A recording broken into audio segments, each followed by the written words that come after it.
Friends, accounting standard 17 segment reporting.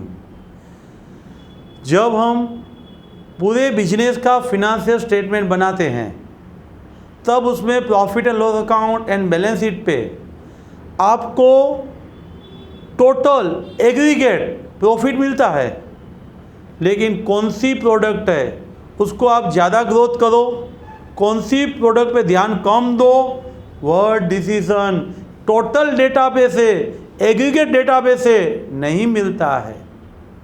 इसीलिए आपको product wise, service wise, area wise यानी कि जियोग्राफी वाइज जब डिटेल चाहिए तो आपको यह अकाउंटिंग स्टैंडर्ड यूजफुल होता है। Accounting standard 17 segment reporting applicable to non SMC यानी स्मॉल मीडियम को अप्लाई नहीं होगा, लार्ज एंटरप्राइज को अप्लाई होगा। एंड दूसरा है लेवल 1 कॉर्पोरेट यानी कंपनी जो है ना, उसके लिए ये अकाउंटिंग स्टैंडर्ड मैंडेटरी है। नॉन एसएमसी एंड लेवल 1 उसके लिए ये अकाउंटिंग स्टैंडर्ड मैंडेटरी, एंड बाकी के लिए रिकमेंडेड एंड इनकरेज। हर एक एंटिटी को ज़्यादा इन्फॉर्मेशन चाहिए, प्रोडक्ट की इन्फॉर्मेशन चाहिए, जियोग्राफी की इन्फॉर्मेशन चाहिए, तो डिस्क्रेशन ऑफ द मैनेजमेंट वो यह accounting standard report and disclose कर सकता है। सेगमेंट रिपोर्टिंग में हर एक प्रोडक्ट का रिस्क अलग होता है एंड रिटर्न अलग होता है। एक सेगमेंट में सिमिलर रिस्क एंड रिटर्न वाली प्रोडक्ट इंक्लूड होती है। दो सेगमेंट है तो हर एक सेगमेंट का रिस्क एंड रिटर्न वो डिफरेंशिएट होता है। यह अकाउंटिंग स्टैंडर्ड जब multi location and multi product का काम कंपनी करती है तभी यूजफुल है। Geography segment and product segment दो तरीके के सेगमेंट है। आपको अकाउंटिंग स्टैंडर्ड फॉलो करना है तो सिलेक्टिव बेस फॉलो नहीं कर सकते, नहीं उसका एक प्रोविजन हम फॉलो करेंगे बाकी का प्रोविजन हम फॉलो नहीं करेंगे, ऐसा नहीं चलेगा।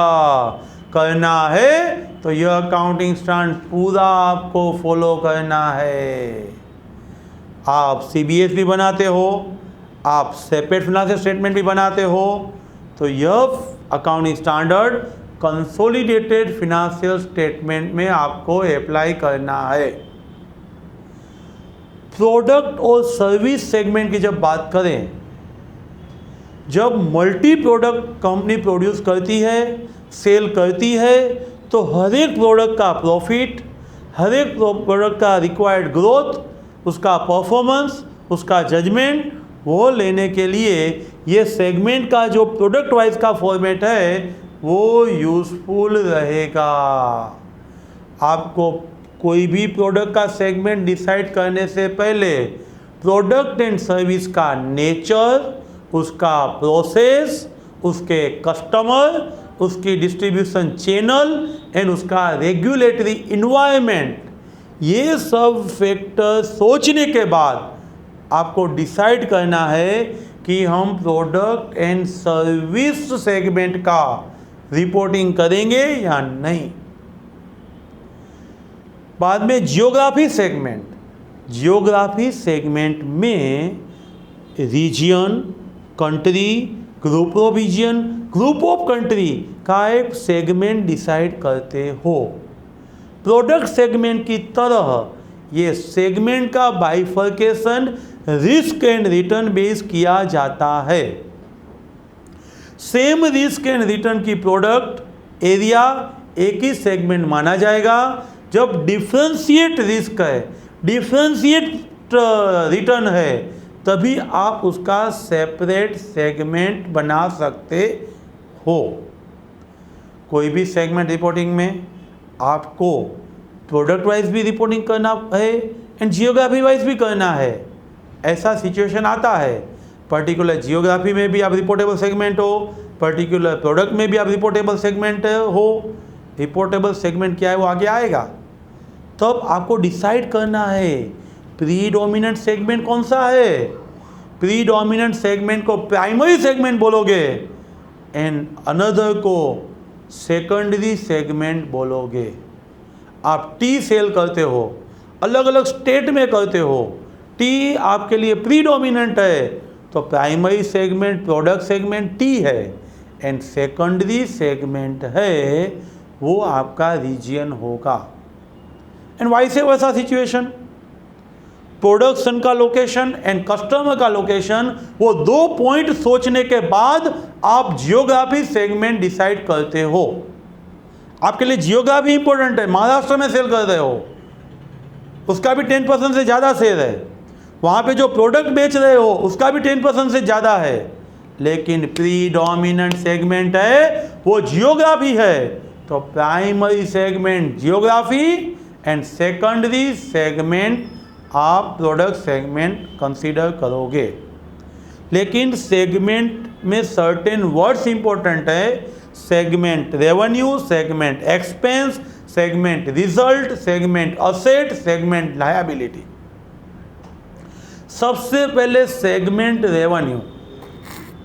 कोई भी सेगमेंट में डायरेक्टली अट्रीब्यूटेबल उसी सेगमेंट का जो इनकम है, उसी सेगमेंट का जो ग्रॉस रेवेन्यू है वो सेगमेंट रेवेन्यू में इंक्लूड होगा। फर्स्ट है डायरेक्ट अट्रीब्यूटेबल उसी सेगमेंट का रेवेन्यू, दूसरा है common revenue allocated to a particular segment तो प्रोपोर्शनेट रेवेन्यू ऐड होगा। फर्स्ट डायरेक्ट, दूसरा allocated and third inter segment भी यहाँ पे सेगमेंट रेवेन्यू में इंक्लूड होगा। क्या इंक्लूड नहीं होगा? एक्स्ट्रा ऑर्डिनरी इनकम नहीं, एंड नॉन फिनेंशियल नेचर की एंटिटी है तो उसका इंटरेस्ट, डिविडेंड एंड प्रॉफिट वो भी इंक्लूड नहीं होगा। उसके बाद आएगा सेगमेंट एक्सपेंस। रेवेन्यू की तरह ही direct expense, allocated expense and inter segment expense वो सेगमेंट एक्सपेंस में आएगा। क्या नहीं आएगा? रेवेन्यू में 3 पॉइंट थे, एक्सपेंस में 5 पॉइंट है। एक्स्ट्रा ऑर्डिनरी एक्सपेंस नहीं आएगा, इंटरेस्ट एक्सपेंस नहीं आएगा, loss on sale of the non operating assets, loan advances, investment sale वो भी नहीं आएगा। उसके बाद 2 एक्स्ट्रा पॉइंट है, income tax expense and general admin overheads जो अलोकेट नहीं कर सकते वो भी यहाँ पे सेगमेंट एक्सपेंस में इंक्लूड नहीं होगा। सेगमेंट एक्सपेंस में directly attributable, allocated and inter segment वो इंक्लूड होगा। Extraordinary expense, expense of interest, loss on sale of investment जहाँ नॉन फिनेंशियल नेचर है, and income tax expense and general admin जो allocate नहीं कर सकते वो 5 पॉइंट इंक्लूड नहीं होगा। सेगमेंट रिजल्ट यानी segment revenue minus segment expense. Now segment asset यानी सेगमेंट असेट्स में डायरेक्टली अट्रीब्यूटेबल असेट्स यानी जो असेट्स उस पर्टिकुलर सेगमेंट के लिए ही आपने लिया हुआ है वो यूज़ करते हो उसको बोलते हैं डायरेक्टली अट्रीब्यूटेबल असेट्स। कोई कॉमन असेट्स है, सभी सेगमेंट के लिए यूज़ किया जाता है, उसका प्रोपोर्शनेट अलोकेशन भी असेट में किया जाएगा। जब इंटरेस्ट, डिविडेंड, फाइनेंसिंग नेचर है वो इनकम में कंसीडर किया है तो उसका लोन इन्वेस्टमेंट भी असेट में आएगा। नॉन फिनेंशियल है तो इंटरेस्ट, डिविडेंड इनकम में नहीं आएगा, लोन एडवांसेस है वो असेट में भी नहीं आएगा।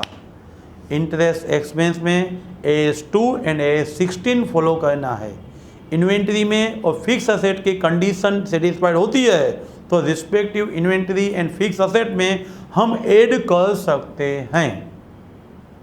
हमने देखा segment revenue, segment expense, segment result, segment asset and segment liability.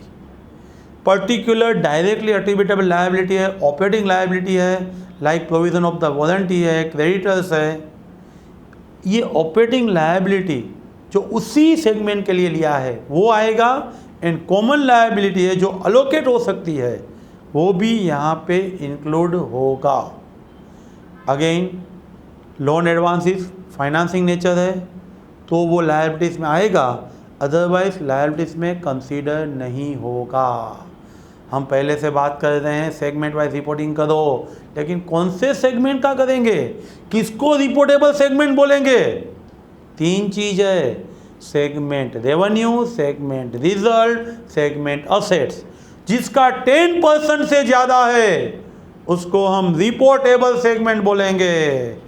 हमारा टोटल जो सेल्स है उसका हमने आगे जो डेफिनेशन में देखा ना, directly attributable, allocated and inter segment, उस सब का टोटल करके वो 10% से टोटल से ज़्यादा हो रहा है तो उसका सेपरेट रिपोर्टिंग करना है। सेगमेंट रेवेन्यू 10%, असेट भी 10%, लेकिन रिजल्ट में ख्याल रखो, जो प्रॉफिट मेकिंग सेगमेंट है वो अलग कर दो, लॉस मेकिंग सेगमेंट है अलग कर दो। 7 सेगमेंट थे, 4 प्रॉफिट मेकिंग उसका टोटल करो, 3 लॉस मेकिंग उसका टोटल करो, और 4 का 10%, प्रॉफिट का 10%, लॉस का 10%, उस दोनों में से जो हायर है ना वो कंसीडर करो। तो जो कौन सी प्रोडक्ट है, कौन सी जियोग्राफी है, उसका आप रिपोर्टेबल सेगमेंट में फॉल हो रहा है वो देखो। सभी सेगमेंट का टोटल मिला के मिनिमम रिपोर्टिंग 75% का सेगमेंट वाइज होना चाहिए। लेकिन हमारा फॉर एग्जांपल रिपोर्टिंग 62% का हुआ है, बाकी के सब सेगमेंट बिलो 10% है। तो management at his discretion, executive officer internal financial reporting decide करेगा कि बाकी के कौन से सेगमेंट को रिपोर्टेबल सेगमेंट में लेना, किसको इम्पोर्टेंस देना। 10% से कम है तो भी सेगमेंट वाइज इंफॉर्मेशन देके एक बार 75% तक सेगमेंट वाइज इंफॉर्मेशन देना है, और बाकी का जो अनरिकंसाइल्ड सेगमेंट है वो एग्रीगेट में आपको दिखाना है। फ्रेंड्स, ये पूरा सेगमेंट रिपोर्टिंग आप पढ़ने के बाद डिस्क्लोजर में हर एक अकाउंटिंग स्टैंडर्ड में पूरे एज में जो पढ़ा है ना वो डिस्क्लोज करना होता है। डिस्क्लोजर एंड एडिशनल डिस्क्लोजर, कौन सी प्रोडक्ट है वो रिपोर्टेबल है, उसका रेवेन्यू, उसका असेट्स, उसका रिजल्ट 10% कितना हो रहा है, कैरिंग वैल्यू असेट्स की बुक्स में क्या कैरी फॉरवर्ड हो रही है, ऑब्लिगेशंस क्या कैरी फॉरवर्ड हो रहा है, cash flow investing operating financing कितना जनरेट हो रहा है, डेप्रिसिएशन जैसा प्रोविज़न जो हमने चार्ज किया है वो डिस्क्लोज करना है, प्रीडोमिनेंस किसका है वो हमें डिस्क्लोज करना है। पूरे अकाउंटिंग स्टैंडर्ड में जो हमने बुक्स ऑफ अकाउंट में फॉलो किया है उसका रिकन्सिलेशन एग्रीगेट के साथ, फिनांशियल स्टेटमेंट के साथ होना चाहिए। प्रोडक्ट वाइज का रेवेन्यू, एग्रीगेट का रेवेन्यू, वो सब मैच होना चाहिए। हमारा फिनांशियल स्टेटमेंट का, रेवेन्यू का, एसेट का, लायबिलिटीज का फिगर वो सेगमेंट का इंडिविजुअल फिगर है वो टोटल करेंगे तो वो रिकन्साइल होना चाहिए। वो रिकन्सिलेशन भी आपको डिस्क्लोज करना है। फ्रेंड्स, बुक सामने रख के पढ़िए तो ही समझ में आएगा। ये रिवीजन वीडियो है, ये वीडियो का फ़ायदा लीजिए, बार बार सुनिए, अपने फ्रेंड को शेयर करिए, सब्सक्राइब करिए, प्ले स्टोर में तेजवान इंस्टीट्यूट डाउनलोड करिए। सब वीडियो सीक्वेंस में मिलेंगे। Thank you very much.